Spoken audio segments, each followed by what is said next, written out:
उडाला ते त्यांच्या डोक्याला लागला, दोन्ही मेंदू बाहेर पडले आणि ते खाली पडले. म्हणजे माझ्या संग काम करून फक्त स्टेजवरनं लई थंडी वाजली म्हणून ते गेले आणि मी स्टेजवरच थांबलो. बीबीताईन मी स्टेजवर थांबलो आणि ते चेकायला म्हणून गेले, त्यात ते गेले. मी मागे येऊन पाहत होतो, वामन मामा गेले. आता कार्यक्रम तर चालू, प्रेक्षक खूप.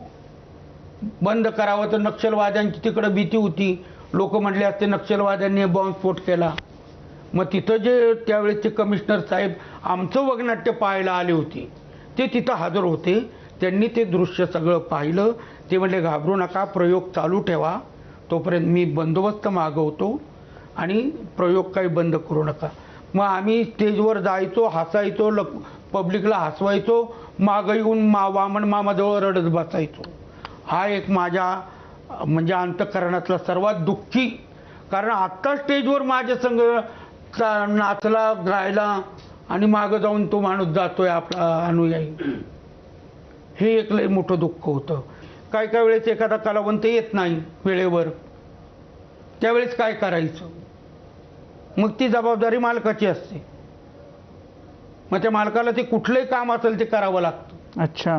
आणि एकदा मला शिपायाचं काम करावं लागलं आणि आमच्या त्या प्रधानजींनी अगदी चापकाने मला फोडून काढलं. पूर्वी चापकाची प्रथा होती तमाशात, अगदी फोडून काढलं मला. होती अशी फजिती तमाशात. त्याला विचारलं का नंतर राग काढला? नाही, कसं कसं विचारता येईल? स्टेजवरच आहे ते, स्टेजवर नाही विचार. तुम्ही मालक मागे गेल्यावरच मागे गेल्यावर नाही विचारलं मी त्याला, कारण तो एक तर घाबरला होता. त्याला जाणवत होतं का आपल्या हातून त्यांना लागलंय, कारण मी सारखं तोडायचो. त्याला जाणवलं याला लागलंय म्हणून, पण मी त्याला दुःख होईल म्हणून विचारलं.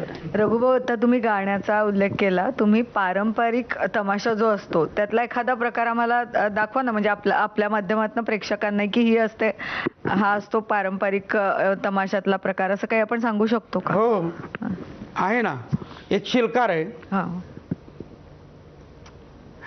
जगामध्ये राहिलं नाही काही, जर्मनी का भांड केलं सांगाई, त्यामध्ये जेवतात 12 भाई, वरून काचेचे ग्लास पाणी पी. मुलगा बघा ओळखेना जन्म देते आई, धीर बघा ओळखेना सख्खे भाऊजाई, त्याचमुळे वेळेवर पाऊस पडत नाही, वरचा भगवान करील काही आशा पापाला. पापाला आशा पापाला, पापाची धाड फेडण्याला त्याच्या पिंडीला हात लावाया आहे. इतर कलाकारांच्या वाटेला जो संघर्ष आला तोच संघर्ष तुमच्याही वाटेला आला, पण कधीही कला सोडून द्यावी असं वाटलं? नाही नाही, मी तर म्हणेल की मला पुढचा जन्म मिळाला तर तमासगिराचाच मिळावा. कारण तमाशा ही एक अशी कला आहे की त्या कलेच्या नादात मी सिनेमा सोडला. डॉक्टर जब्बार पटेल 14 दिवस माझ्याबरोबर राहिले, माझा संपूर्ण अभ्यास केला, माझ्यावर कथा लिहून काढली. त्या चित्रपटाला त्यांनी नाव दिलं होतं एक होता सोंगाड्या. बर. परंतु त्यावेळी 1.5 वर्ष शूटिंग चालायचं आणि 1.5 वर्ष मला जमलं नसतं, कारण माझ्या डोक्यात प्रेक्षकांच्या टाळ्यां शिट्ट्या होत्या. मी डॉक्टरांच्या पाय धरले, म्हणलं डॉक्टर मला जमणार नाही, 1.5 वर्ष मी तुम्हाला तारखा देऊ शकत नाही, माझा सीझन चालू होतो, माझी 100 माणसं उपाशी मरतील, मी येऊ शकत नाही. डॉक्टर वाद झाले. आईबरोबर तासभर बोलत बसले.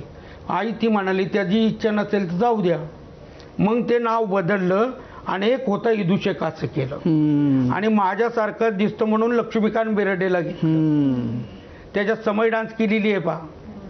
तर समय डान्स तमाशा सृष्टीत पुरुष मी एकटाच करत होतो.